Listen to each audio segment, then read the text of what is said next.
फिर हमारे पास है present perfect tense. Present perfect tense हमारे पास क्या है? प्रेजेंट परफेक्ट टेंस में हमारे पास एक चीज और एक्शन जो शुरू हुआ था पास्ट में लेकिन अभी तक चल रहा है, ठीक है, प्रेजेंट में, और अब चल रहा था, प्रेजेंट तक आया है और फिर कंप्लीट हो गया है। ये नहीं, वो एक्शन जो पास्ट में शुरू हुआ है और प्रेजेंट तक आते आते कंप्लीट हो गया है, जस्ट नाउ कंप्लीट हुआ है, अभी के अभी कंप्लीट हुआ है, उसको हम क्या कहेंगे? Present perfect tense. यानी एक चीज आपके पास शुरू हुई थी पास्ट में और जस्ट नाउ आपके प्रेजेंट में आते आते वो कंप्लीट हो गई है, तो उसको हम क्या कहेंगे? Present perfect tense. For example, I have played, यानी पास्ट में खेलना शुरू किया था और अब मुझे आके बता रही है कि मैंने खेल लिया है। ही, ये शी हैज प्लेड। ठीक है, यहाँ पे हमारे पास दो चीजें आ जाती हैं,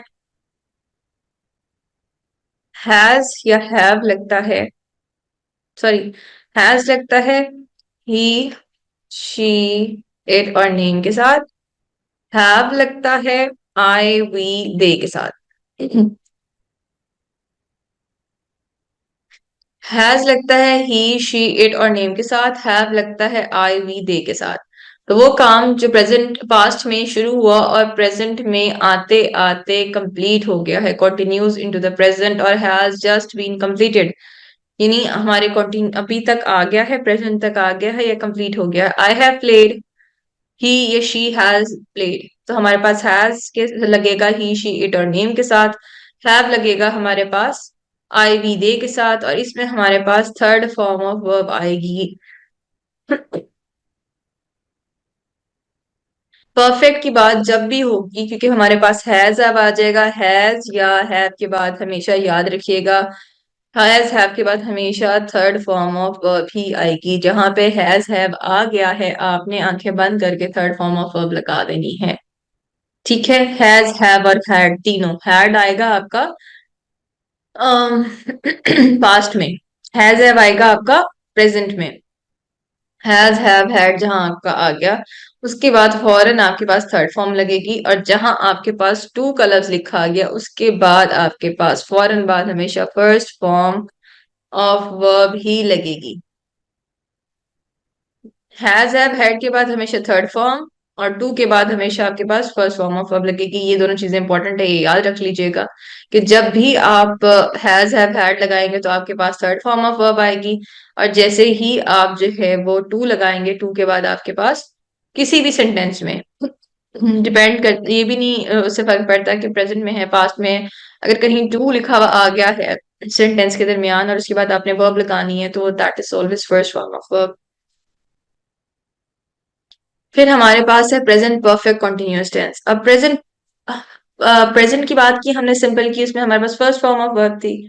जब हमने बात की कॉन्टिन्यूअस की तो हमने बात की first form of verb plus I N G की।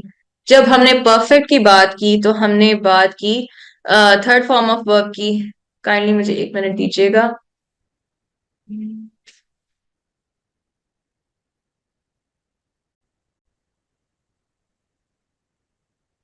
अब मैंने आपको बताया था परफेक्ट में थर्ड फॉर्म ऑफ वर्ब लगनी है हमारे पास, इसके अंदर हमारे पास लगेगी थर्ड फॉर्म, कंटिन्यूअस में हमारे पास first form of verb plus ING लगेगा।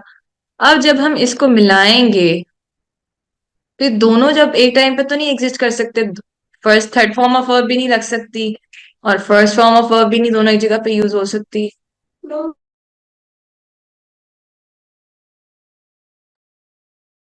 ये दोनों एक टाइम पे तो नहीं हो सकते कि आपके पास जो है वो थर्ड फॉर्म ऑफ वर्ब भी यूज हो, फर्स्ट फॉर्म ऑफ वर्ब भी यूज हो। तो इसका मसला खत्म करने के लिए हमने क्या किया है, हम यहाँ पे लगा देंगे बीन। अब बीन जो है वो बी की थर्ड फॉर्म है, ठीक है, थर्ड फॉर्म भी यूज हो गई, और कॉन्टिन्यूस के वजह से, कॉन्टिन्यूस की वजह से first form of verb plus I N G भी आ गया। अब देखें कैसे। The present perfect continuous is use to describe an action or event or condition that has begun in the past and continues into present। Past में शुरू हुआ और अब कंटिन्यू करता हुआ अभी भी प्रेजेंट में वो काम हो रहा है। पास्ट से शुरू हो चुका है, हुआ था, और अब प्रेजेंट में भी वो काम चल रहा है, कॉन्टिन्यूअस है, रुका नहीं है। For example, you have been playing, तुम खेलते रहे हो। आई यू के साथ लगेगा हैव, और ही शी इट और नेम के साथ लगेगा हैज, जैसे हमने परफेक्ट टेंस के अंदर डिस्कस किया था कि आई यू वी के साथ लगेगा हैव, और ही शी इट और नेम के साथ लगेगा हैज। तो बीन हमने रिप्लेसमेंट दे दी। बीन जो है, बीन को हमने थर्ड फॉर्म की जगह पे रिप्लेस कर दिया।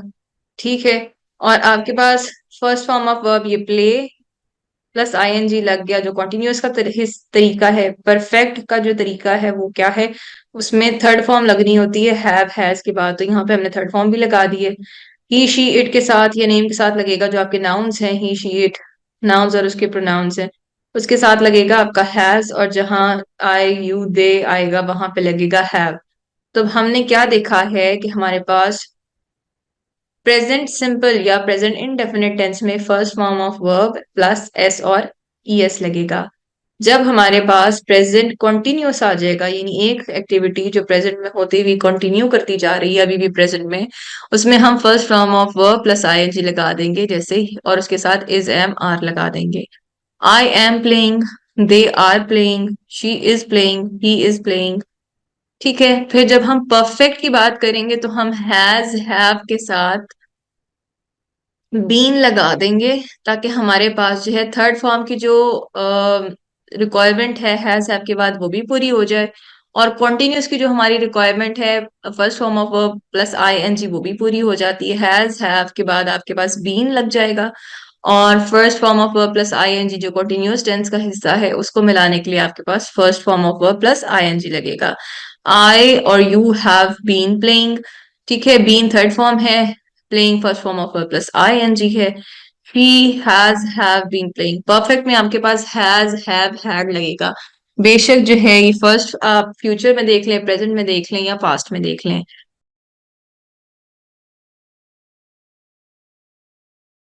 1492 इटालियन इटली का एक बंदा था क्रिस्टोफर कोलंबस, उसने दरियाफ्त किया है अमेरिका को 1492 में। तो ये सवाल अक्सर पेपर में पूछते हैं। आपको सबसे पहले पता होना चाहिए कि अच्छा, आपको सबसे पहले पता होना चाहिए कि जो जगह थी, इसके बारे में पहले किसी को पता नहीं था, नॉर्थ अमेरिका अमेरिका के बारे में।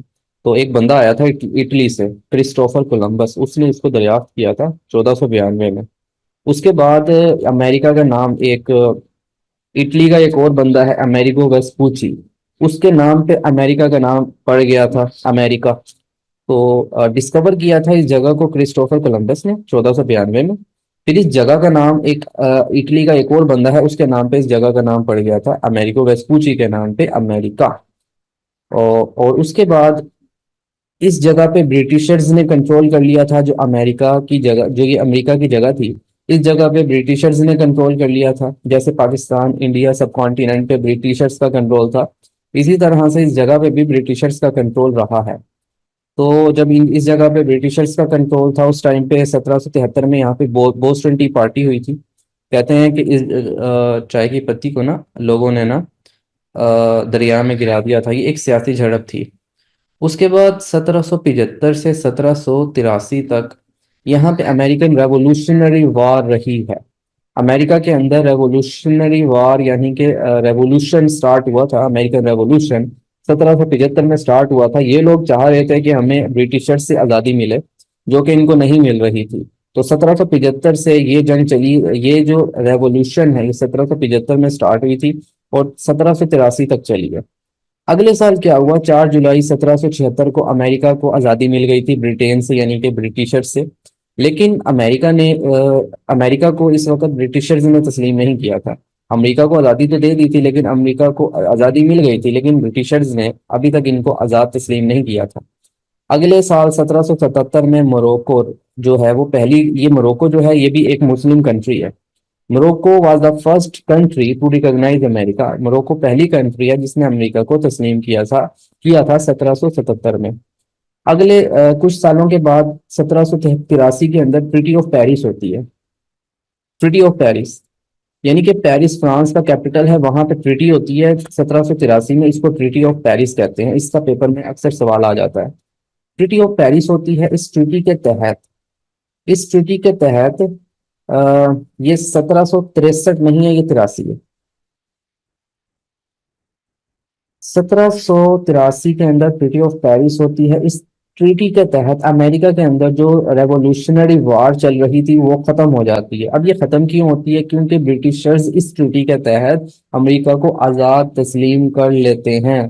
तो जो 1775 में ट्रीटी स्टार्ट हुई थी, जो 1775 से 83 तक अमेरिकन रेवोल्यूशनरी वॉर चली है, तो इस ट्रीटी के तहत ये वार खत्म हो जाती है।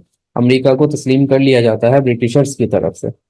अब अगले साल क्या होता है? कुछ सालों के बाद 1783 में अमेरिका का कॉन्स्टिट्यूशन बनता है।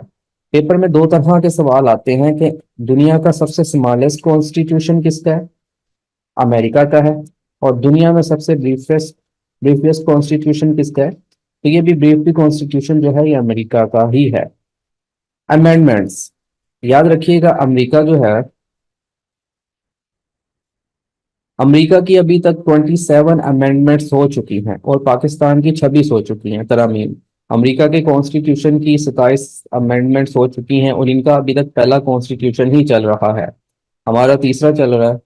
और अमेरिका का जो कॉन्स्टिट्यूशन है इसकी जो पहली 10 तरमीम है इसको बिल ऑफ राइट्स कहा जाता है। इंसानी हकूक पर मबनी है ये कुछ 10 पहली अमेंडमेंट्स। और जो 19वीं तरमीम आई है अमेरिका की वो वुमेन वोट से रिलेटेड है। ये मोस्ट इंपॉर्टेंट क्वेश्चन है कि पूछा जाता है कि वुमेन वोट से रिलेटेड कौन सी तरमीम है इनकी। तो 19वीं जो तरमीम है वो वुमेन वोट से रिलेटेड है। उसके बाद पूछा जाता है कि अमेरिका के कॉन्स्टिट्यूशन के आर्टिकल कितने हैं? तो इनके 7 आर्टिकल हैं। और फादर ऑफ अमेरिकन कॉन्स्टिट्यूशन किसे कहते हैं? जेम्स मेडिसन को कहा जाता है। अच्छा, अब मैं दोबारा से रिपीट कर देता हूँ। 1492 में क्रिस्टोफर कोलंबस ने इस जगह को डिस्कवर किया, अमेरिका को। उसके बाद इस जगह का नाम एक और इटालियन अमेरिगो वेस्पूची के नाम पे अमेरिका पड़ गया। उसके बाद इस जगह पे कंट्रोल पड़ गया ब्रिटिशर्स का। 1773 में बॉस्टन टी पार्टी होती है, चाय वाला इंसिडेंट होता है। 1775 से 83 तक अमेरिकन रेवोल्यूशनरी वार चलती है। अमेरिका चाहता है कि वो उसे आज़ादी मिल जाए ब्रिटिशर्स से। तो 4 जुलाई 1776 में अमेरिका को आज़ादी मिल जाती है, लेकिन ब्रिटिशर्स इनको आज़ाद तस्लीम नहीं करते और ये जो रेवोल्यूशनरी वार थी ये चलती रहती है। 1777 में मोरक्को पहली कंट्री बनती है जो अमेरिका को तस्लीम करती है। और 1783 में ट्रीटी ऑफ पेरिस होती है जिसके तहत अमेरिका को आज़ाद तस्लीम कर लिया जाता है ब्रिटिशर्स की तरफ से। अगले कुछ सालों के बाद 1787 से 88 तक अमेरिका का कॉन्स्टिट्यूशन आइन बनता है जो कि दुनिया का स्मॉलेस्ट कॉन्स्टिट्यूशन है। इसकी 27 अमेंडमेंट्स हो चुकी हैं।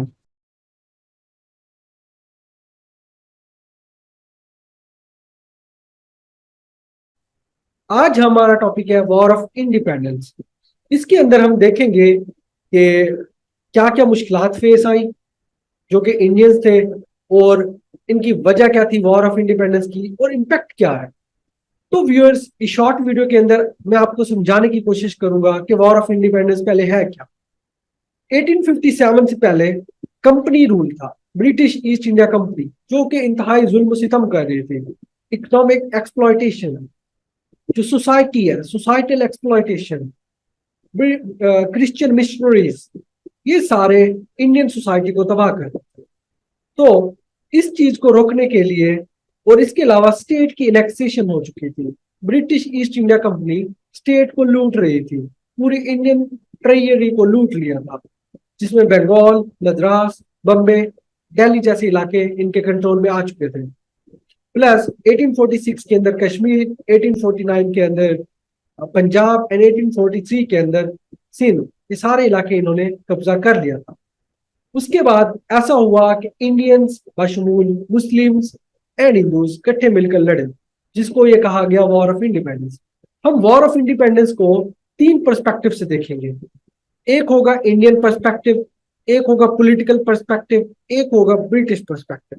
जो इंडियन पर्सपेक्टिव है उसको व्यूअर्स कहते हैं war of independence. Political perspective ये है कि ये वॉर लड़े तो थे लेकिन अपनी सीटें बचाने के लड़े थे, क्योंकि after the death of Aurangzeb जितने भी मुगल रूलर्स थे वो पेंशनर्स बन के रह चुके थे। जब आप पेंशनर्स बन के रह जाते हो और आपकी पेंशन रुक जाए तो आप आपके पर बांध दिए जाते हैं, आपके पर काट दिए जाते हैं, फिर आप लड़ने की कोशिश करते हो लेकिन आप फेल हो जाते हो। तो इसी तरह मुस्लिम रूलर्स इन इंडिया के साथ भी हुआ। तो व्यूअर, इसके बाद जो दूसरा पर्सपेक्टिव है वो है पॉलिटिकल पर्सपेक्टिव। जैसे मैंने बताया कि स्टेट्स की इनेक्सेशन हो रही थी, इन्होंने एक डॉक्ट्रिन दी थी अंग्रेजों ने जिसको कहा गया doctrine of lapse 1848। Lord Dalhousie ये उस वक्त के गवर्नर जनरल ऑफ इंडिया थे। उसके बाद जो तीसरा पर्सपेक्टिव है व्यूअर्स वो है ब्रिटिशर्स का। वो कहते थे ये कोई वॉर ऑफ इंडिपेंडेंस नहीं थी, ये थी इंडियन म्यूटनी। इंडियन म्यूटनी अंग्रेज सरकार के खिलाफ बगावत की खुली निशानी थी। बगावत किस बात की, इसको आप क्रिटिसाइज कर सकते हैं कि आप जो अंग्रेज सरकार थी वो खुद ही कॉलोनियलिस्ट थी, वो खुद ही काबिज थी, तो ये कैसे कह सकते हैं वो इंडियन म्यूटनी थी। म्यूटनी तो होगी जब आप किसी की स्टेट के ऊपर कब्जा करें। तो 1857 में स्टार्ट होगी। 10 मई 1857 में बंगाल से और मेरठ से डिफरेंट कंट्रीज जो कंट्री वाइड म्यूटनी या वॉर ऑफ इंडिपेंडेंस स्टार्ट होगी और इसको सेंटर बनाया गया दिल्ली के अंदर। दिल्ली में कौन बैठे थे? आखिरी बादशाह बहादुर शाह जफर। उनको इन्होंने अपना सेंट्रल लीडर माना और उनको कहा जी हमें लीड करें।